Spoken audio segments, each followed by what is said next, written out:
Coucou, donc du coup on va regarder un peu comment fonctionnent les masques sous ZBrush et puis on essaiera avec, avec les outils de faire cette baleine simplement. Je choisis la baleine parce que cette baleine ce qui n'était pas trop complexe en forme et puis pour apprendre c'est pas mal. Donc on va commencer comme on a vu dans l'autre vidéo. Je clique, je tire, j'ai ma primitive. J'appuie sur Edit, je vois mon rectangle de fenêtrage qui arrive, et j'appuie sur Make Polymesh 3D. Ici, je peux changer la couleur, la texture de ma sphère. Oui, si je prends Droplet, ça change la texture, la matière.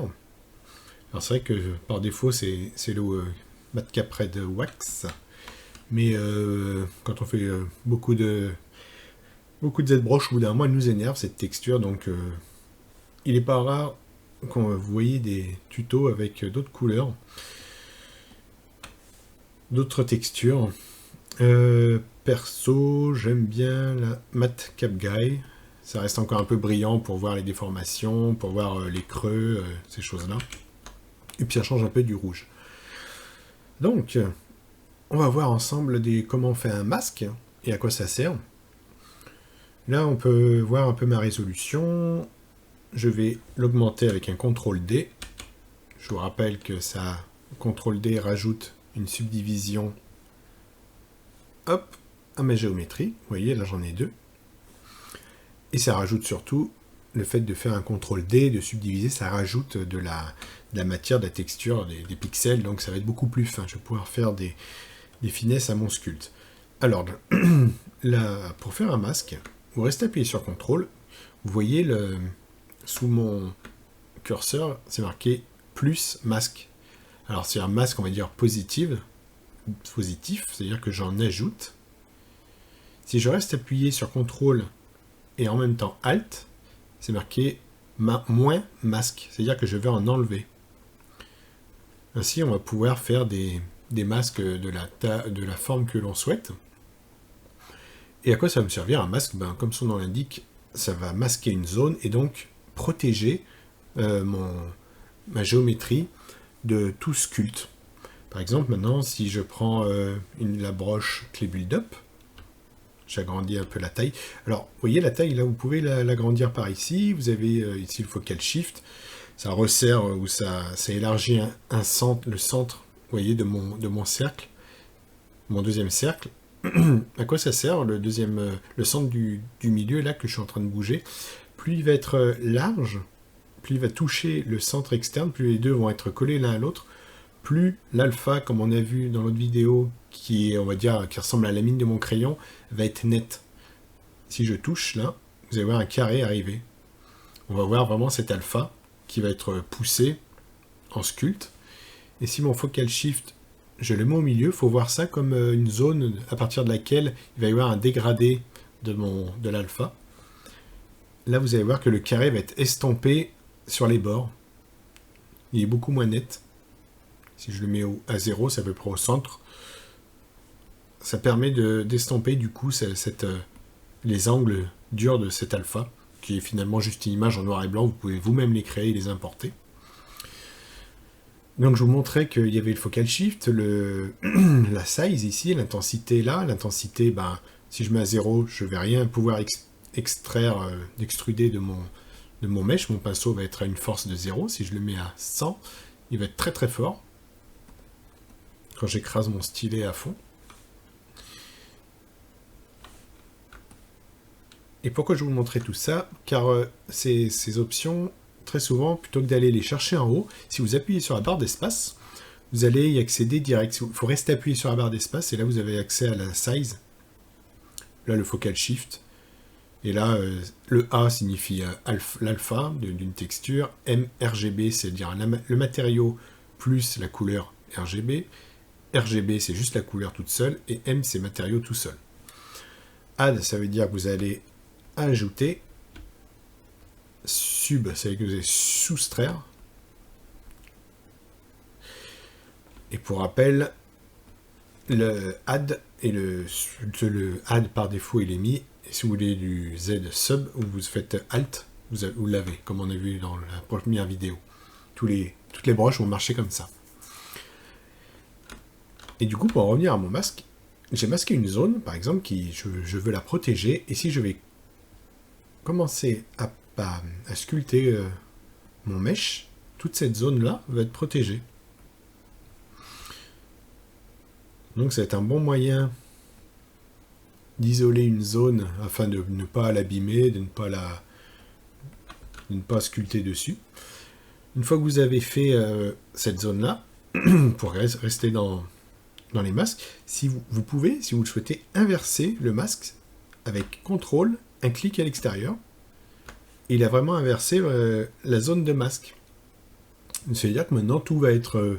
on va pouvoir travailler sur la zone qui n'est pas masquée. Par exemple, on peut choisir, je sais pas moi, une inflate. La broche, c'est que ça a gonflé ma zone. Je passe dessus sans faire trop de fioritures. Je sais que le reste va être masqué. Et ensuite, une fois que vous avez terminé avec ce masque, vous faites CTRL, vous cliquez et restez glissé pour faire un rectangle, cliquez glisser à l'extérieur et vous relâchez le tout. Ça enlève votre masque. Pour rappel, avec majuscule, vous restez enfoncé Shift, vous passez ça smooth. Ça va adoucir les polygones. Si vous le faites de trop, ça va enlever, ça va au fur et à mesure effacer vos sculptes, à force de les smoother. Vous pouvez aussi du coup faire vous servir de masque, par exemple. Faites un masque comme ceci. Vous réduisez votre taille de pinceau. CTRL ALT pour enlever du masque. Et là, comme ça, vous aurez une zone masquée. Et si vous voulez travailler juste cette zone masquée, vous l'inversez. Et là, maintenant, vous allez pouvoir faire votre sculpte juste sur cette zone que vous aurez délimitée avec votre pinceau.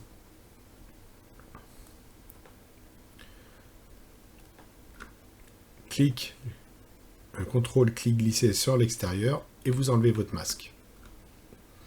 Un léger petit coup de smooth sans trop écraser votre stylo sur la tablette. Si vous voulez créer un creux, par exemple, vous pouvez prendre l'outil Dame Standard qui est très bien pour ça. Je réduis un peu ma zone, mon stylo, ma broche. Et vous pouvez venir faire des creux tout le long comme ça. Alors qu'on en est un peu dans les broches. Il y a vraiment mille et une choses à dire, hein, donc je vous donne vraiment l'essentiel. Quand vous voulez faire un trait un peu droit,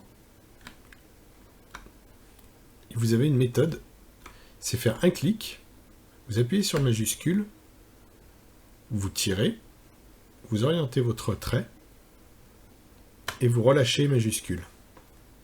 Ça vous permettra de faire des traits super droits, rectilignes, des lignes.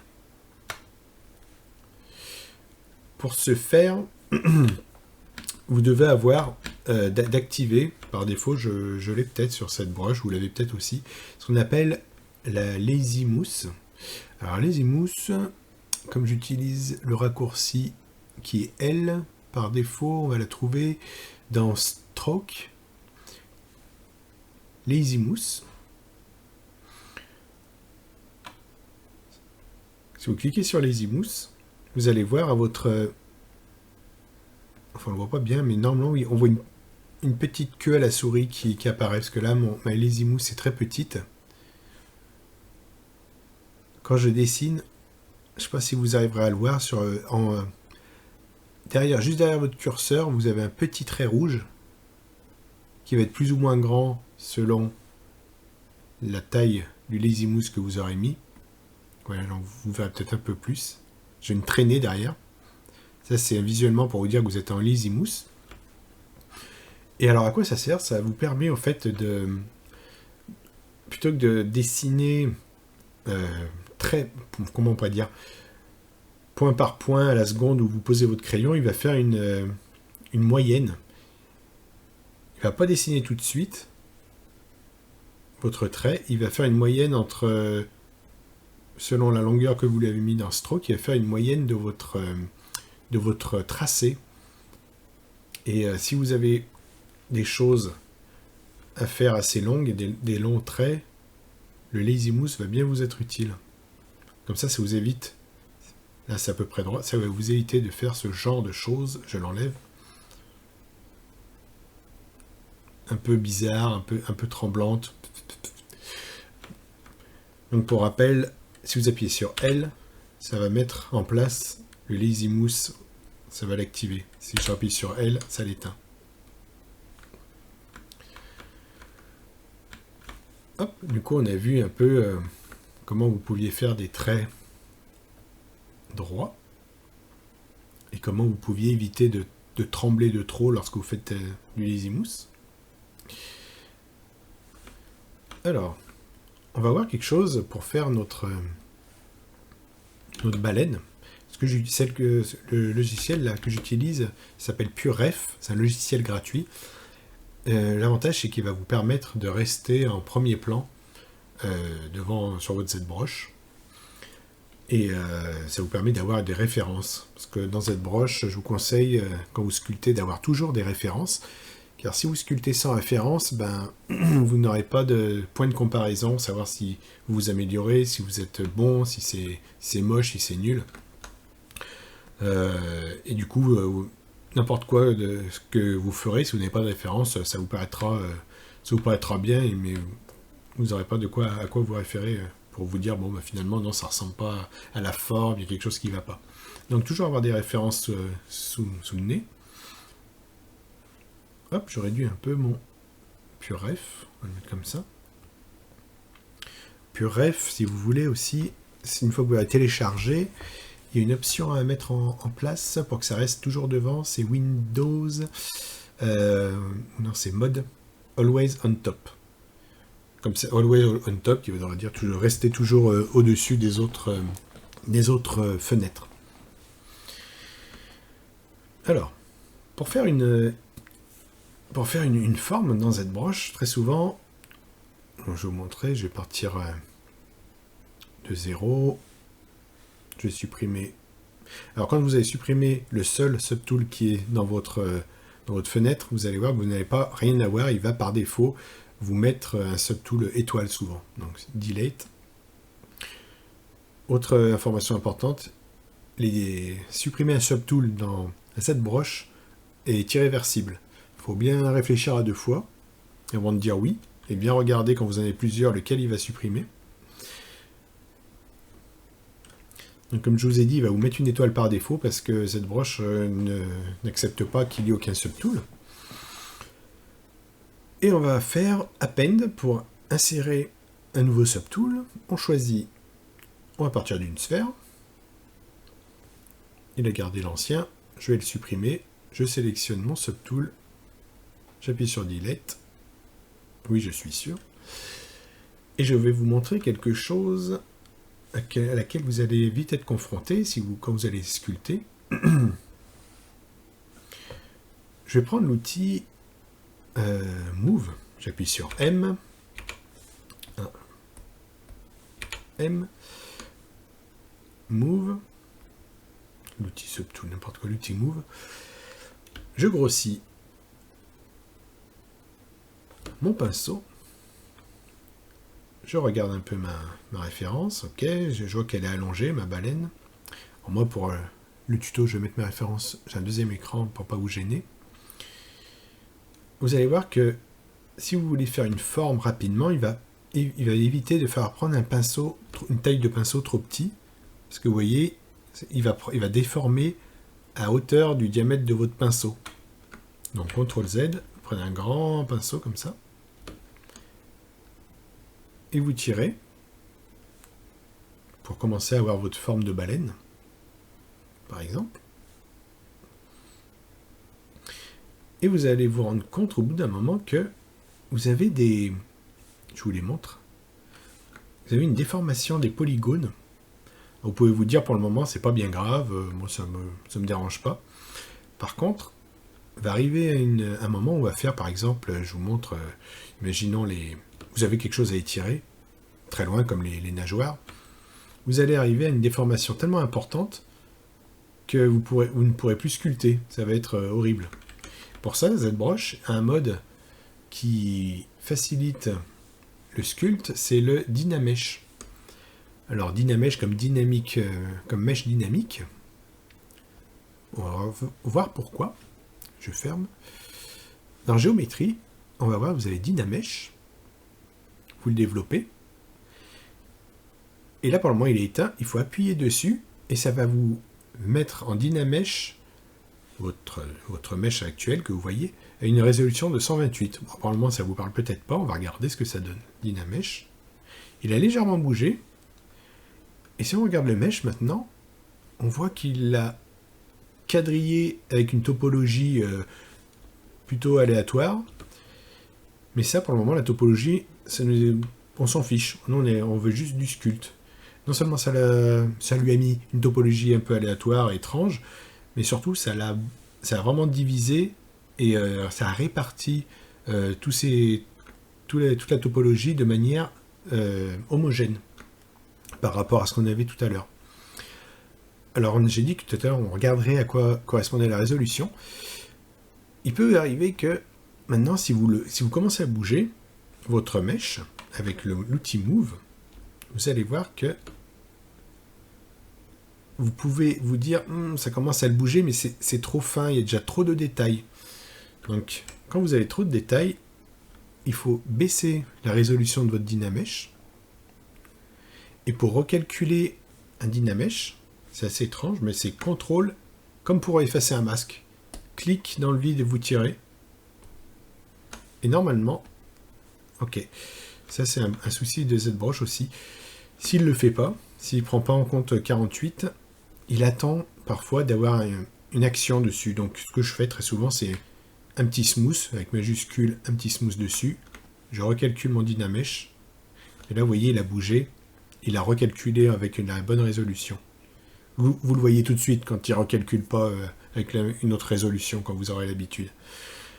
Donc là, on voit que le Dynamesh, on peut encore le baisser. Je recalcule. Il ne veut pas. Un petit coup de smooth, je recalcule. Voilà. Vous voyez qu'il c'est devenu plus grossier, le maillage.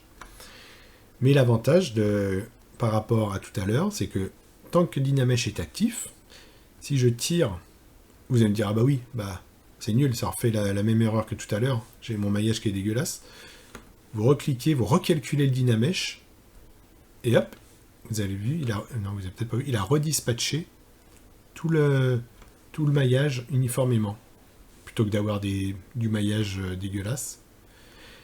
Ce qui va vous permettre d'avoir, de fil en aiguille, toujours une bonne répartition du maillage pour pouvoir, après avoir étiré, fait vos déformations, vous recalculez et vous avez toujours de la matière comme il faut, là où il faut. Et c'est comme ça qu'on va arriver à avoir une baleine. Bon, là, c'est une baleine à bosse, on va dire. On va revenir en arrière jusqu'à voir à peu près la forme qu'on souhaite. Voilà, je regarde que je suis en Dynamesh, je rebaisse ma résolution, je réactive mon Dynamesh. Ok. Quelque chose qui va aussi vite être important, ça va être la symétrie activée, un axe de symétrie pour que ce que vous fassiez à droite se retrouve à gauche. Pour ça, il y a une touche raccourcie, c'est le X. Mais là, il n'y a rien pour le moment qui vous indique si vous êtes en symétrie ou pas. Vous pouvez le voir dans Transform.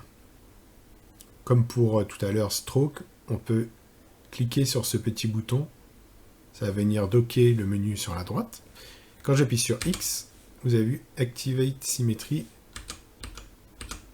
s'allume.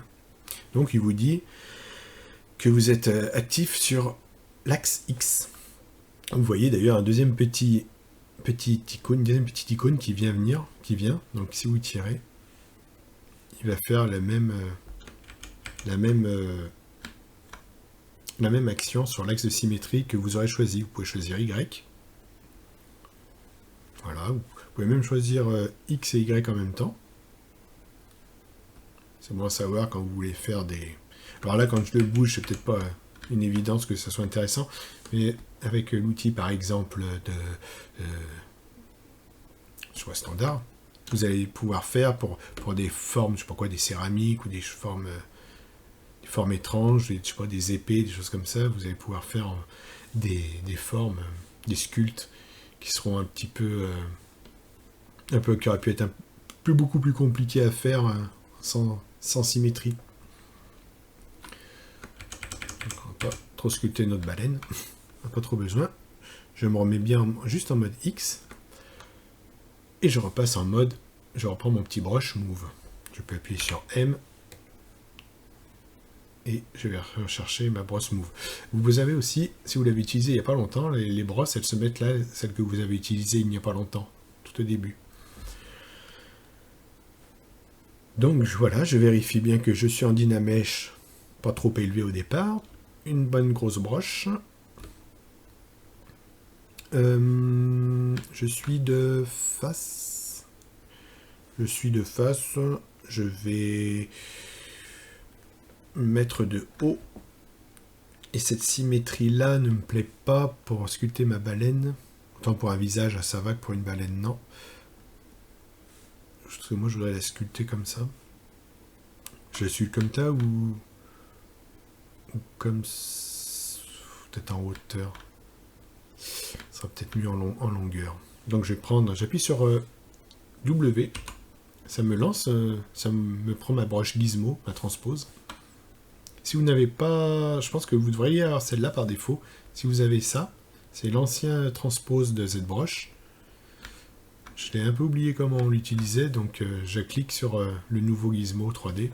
Si vous faites de la 3D comme 3ds Max ou Maya, ça vous parlera plus. Avant de bouger, vous voyez que je suis encore en mon axe symétrie, mon symétrie qui est active, donc j'appuie sur X, ça l'enlève. Pour faire une rotation, vous pouvez rester sur, vous voyez, j'allume en passant justement mon curseur dessus, ça allume, je vous montre comment elle est, ça allume les axes. Donc, je vais me tourner, si je veux me tourner de 90 degrés, pour faciliter ma rotation, j'appuie sur majuscule, ça va me snapper les angles de rotation. Pareil pour quand je bouge comme ça. Si vous voulez être de face, il y a un moyen de ne pas être à peu près de face. Si vous commencez à bouger avec votre stylo, vous appuyez sur majuscule et ça va snapper vos angles, votre caméra par rapport au côté qui est le plus proche. Là, c'est le côté gauche. Je continue à tirer, c'est le côté l'arrière. Je vois par rapport à ma tête. Donc moi, je veux par exemple être de face. Donc là, je me mets de face. Je sais que c'est OK. Et j'incline ma babette. Et comme ça, je vais pouvoir faire des rotations de mon mesh proprement. Faites attention aussi, là vous avez la symétrie active, la perspective, pardon, que vous pouvez activer ou désactiver. Alors je travaille très peu avec la perspective personnellement. Vous verrez ce qui vous convient le mieux. Moi, c'est vrai que très souvent, je reste sans perspective. Et du coup, eh ben, on va pouvoir faire, maintenant qu'on a vu un petit peu les rotations, on va pouvoir travailler notre baleine. Alors, je reprends une broche Move. Je regarde que je sois toujours bien en Dynamesh. Et puis, avec la broche Move, ben, on va pouvoir commencer à pousser notre matière. Peu à peu. Là, par exemple, je peux faire ma forme générale. Pour trouver à quoi je m'engage, je mets un petit coup de smooth. Vous voyez là, parce qu'on peut se dire quand est-ce que je dois reconstruire le Dynamesh, quand vous commencez à avoir des distorsions comme ça qui sont pas belles. vous reconstruisez le Dynamesh avec CTRL, clic, je glisse à l'extérieur. Ça va vous reconstruire votre Dynamesh. Donc voilà, vous pouvez faire la forme générale. Là, je m'aperçois que ça va être un peu long de faire toute la baleine avec autant de résolution. Donc, je vais réduire encore ma résolution chez moi jusqu'à 16. Je recalcule. Là, je smooth. Je recalcule. Quand vous avez des trous, souvent, vous faites un petit coup de smooth. Quand vous avez des cracras comme j'ai, un petit coup de smooth, vous recalculez votre Dynamesh, il va effacer les trous. Ok. Là, ça va être, par exemple, je me dis, bon, bah, j'ai ma forme. Vous avez beaucoup mille une façon de sculpter. Hein. Moi, je vous montre une méthode. Après, bah, je vais rajouter de la matière, parce qu'on voit bien qu'elle est un peu plate. Hein. Là, j'ai fait une sole pour le moment. Hop. Alors, vous avez plusieurs façons. Moi, je vais mettre, par exemple, clé build up. Et puis, je vais y aller peu à peu. Alors, l'avantage d'avoir réduit ma résolution, c'est qu'en 3 coups de pinceau, je vais pouvoir modifier ma forme, parce qu'il y a peu de résolution dessus. Plutôt que de mettre 350 coups de pinceau pour rien du tout. Et peu à peu, comme ça, je vais commencer à modifier mon mesh symétriquement. Et essayer de lui faire ressembler le plus possible à une baleine. Et ne bien tourner toujours autour, voir à quelle forme commence à prendre votre mesh. Ne pas rester toujours de face ou de... C'est même rare que de face parce qu'on voit pas trop on n'a pas trop le ressenti du volume, donc très souvent on serait de 3/4. Sauf effectivement peut-être pour les visages au départ. Et du coup, ben voilà, vous commencez à essayer de lui choper sa forme générale. N'oubliez pas de reconstruire quand vous voyez que ça commence à avoir des trous, vous commencez à avoir trop de polygones. Clic, vous reconstruisez le tout. Si vous voulez un peu adoucir tout ça, pour rappel, c'est majuscule. Vous passez dessus, ça va smoother. Vous allez smoother votre mesh. Et du coup, bah, le smooth se fait en mode miroir aussi. Et peu à peu, vous allez construire la forme et la grosseur de votre baleine. C'est un gros ventre, hein, j'ai l'impression. Je regarde ma référence. Je smooth, je recalcule, clic, CTRL, clic, glisser, je relâche. J'adoucis un peu mes bords. Là, pour le moment, elle a un peu pointue, donc soit je vais rajouter de la matière au fur et à mesure, soit je prends ma brush move. Hop, et puis je peux prendre et grossir un peu plus rapidement. Voilà. Je recalcule. Et je viens resmousser peu à peu. Avec ma brush move, j'essaye de choper le contour général. Je n'en vois pas une. J'ai pas de référence vidéo. Mais je vous fais confiance. Hein, vous allez en prendre une. Pour être parfait. Et puis voilà.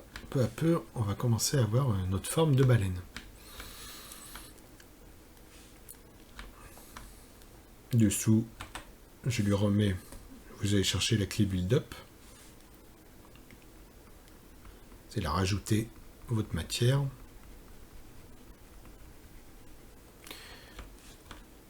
En essayant de bien regarder votre référence et voir comment ça fonctionne. J'ai l'impression qu'elle est... je vous montre.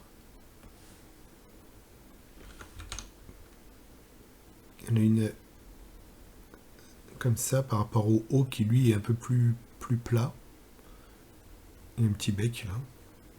Et ici, on pourrait faire un peu un léger petit plat et on va gonfler comme ça. Elle est plutôt plate sur le dessus. On va essayer de faire ça. Hop. Donc, je vais m'aligner sur ce plat là, entre guillemets. Je smooth, je recalcule.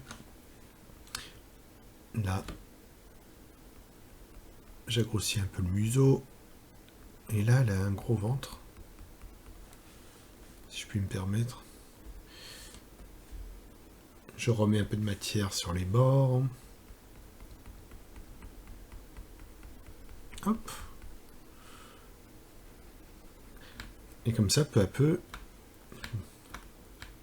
vous allez créer la forme de votre baleine. Et je regardais un peu là. Il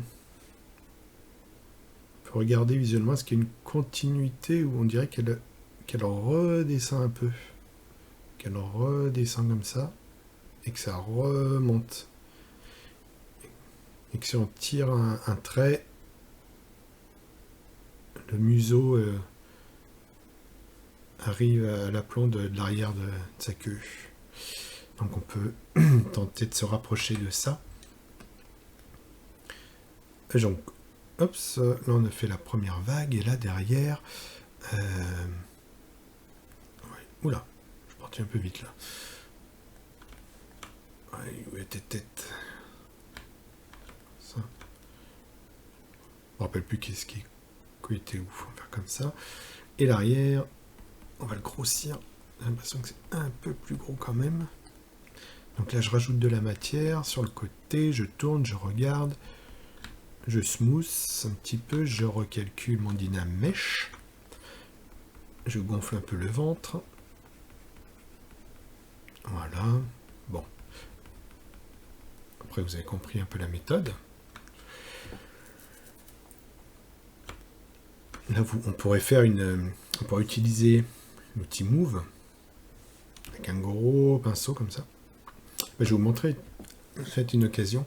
Par exemple, là, je me mets bien de profil. Ok, merci. Je mets bien de profil. Ça, je pense que pour moi, c'est ma tête. Ça, c'est l'arrière.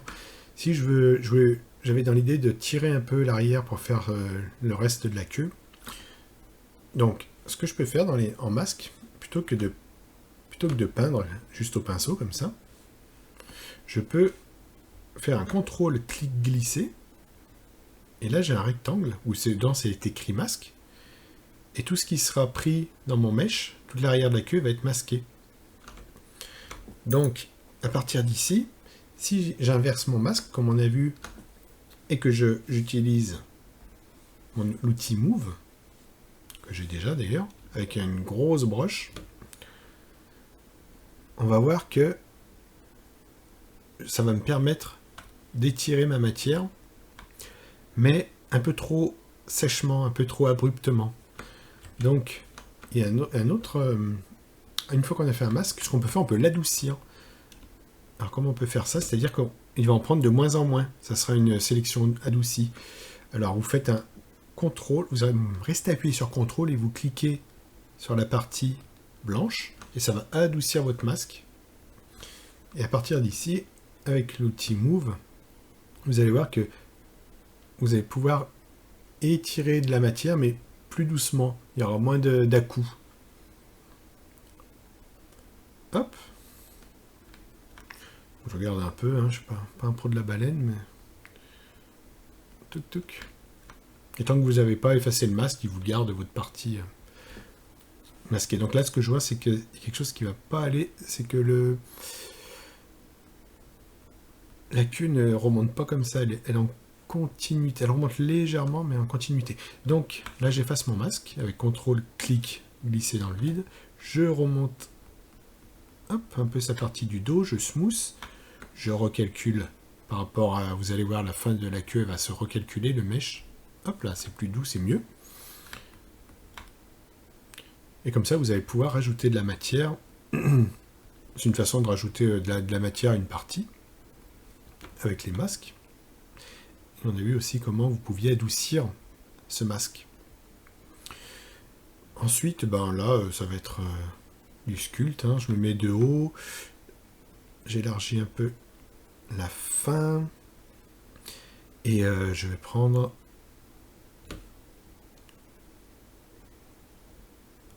l'emboule. Ça fait plus un poisson qu'autre chose. On va arrondir un peu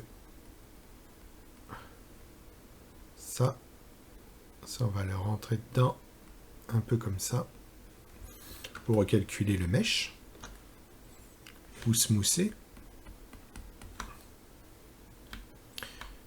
Je suis en train de voir que normalement... Si, c'est bon. Ok. Non, j'ai cru que je les avais fait perpendiculaires. Non, c'est bon, ça marche bien. Hop. Après, il faudrait que je prenne, pour être correct, une queue en référence bien plus grosse, parce que c'est celle que j'ai est toute petite. L'image est toute petite. Regardez, on voit pas bien. CTRL D, je vois pas bien. Ça part un peu comme ça, et ça s'arrête un peu net, contrairement à ce que j'ai fait moi. Et là, c'est plat. Donc on va essayer de se rapprocher au maximum pour que ça ressemble à une baleine plutôt qu'un poisson rouge. Je smooth, je recalcule. Là, je rétrécis parce que l'insert est pas très gros. Donc voilà comment on peut faire le début d'une forme. Là, je smooth d'une baleine. Là, hop, je me remets un peu avec la move, j'essaye de rechoper une forme correcte. Quelque chose qui est pas génial. J'ai l'impression qu'elle est trop large, pas en longueur et pas assez large en hauteur. Donc je vais prendre... Ah oui, là vous voyez, vous avez une... je sais pas si je vais pas vous le montrer. Un mot qui s'appelle dynamique. Donc ça va vous limiter, s'il est actif, ça va limiter la taille de votre broche. Donc vous pouvez double-cliquer dessus, il va devenir grisé. Et là, vous allez pouvoir monter bien plus haut la taille de votre broche. Je vais vous montrer à quoi ça sert pendant qu'on y est dynamique. Imaginons, regarde, je vais mettre une broche à je sais pas combien de taille, voilà, qu'on la voit. 40. Je me mets ici, je fais un cercle. Si je dézoome et que je fais un cercle, vous voyez que ma broche n'a pas changé. Elle est toujours à 40, mais par rapport, pas à mon mesh, mais par rapport à mon écran. Et parfois, ça peut être gênant. Si on veut faire, imaginons on dit qu'elle, je sais pas, elle a des boulons, j'en sais rien, moi celle-là. On veut faire des petits boulons en masque, qui soient toujours de la même taille. Et bien, c'est là où le mode dynamique va être intéressant. Je l'active, je me mets la taille que je souhaite, et que je sois maintenant près ou loin, il gardera... Bon là je fais n'importe quoi parce que ma symétrie est venue s'interposer. Et il me fera des boulons, il gardera la taille de la broche exactement comme je l'ai indiqué. Donc ça peut être utile pour ne pas avoir des masques différents si on souhaite avoir exactement la même taille de masque tout le temps, pour des raisons X ou Y. Mais là, pour le moment, moi, ça m'embête, donc je le désactive. J'aurais souvent le désactivé, d'ailleurs, parce que il se met très souvent. Ce que vous pouvez faire aussi, vous avez vu avec l'outil W, moi, ce que j'aimerais, là, j'aimerais rétrécir la longueur, comme ça, de cette queue. Donc, je vais me faire un masque. Je vais inverser mon masque. Et là, j'enlève aussi ma symétrie. Là, il n'y est plus. Si je veux que mon curseur, mon gizmo se mette au centre de ce qui est de mon mesh blanc, il va falloir que je fasse Alt et que j'appuie sur cette petite icône. Et mon curseur, mon gizmo est venu se placer au centre de mon mesh non masqué. Il faut bien appuyer sur Alt, sinon il va vous mettre au centre votre mesh complet. Le fait d'appuyer sur Alt, il va juste bouger votre gizmo. ça permet de modifier le point de pivot en fait, de ce gizmo. Donc il peut être n'importe où. J'appuie sur Alt, hop, il va se mettre au centre de mon masque. Et du coup, maintenant, je vais pouvoir le réduire. Alors, comment je réduis? Juste sur les de gauche à droite, c'est en me plaçant sur ce rectangle rouge. Si je veux faire juste élargir de haut en bas, je fais sur celui-là. Si je veux agrandir ou homothétiquement ou réduire, c'est le rectangle jaune. Alors, je pense qu'effectivement, elle est un peu immense par rapport à ma... Hop, comme ça, et comme ça, par exemple. Une fois que je suis OK, j'enlève mon masque, et je reprends un pinceau, une broche. Je recalcule, je smooth, et comme ça ma baleine elle commence à avoir une forme un petit peu plus ressemblant à ma référence.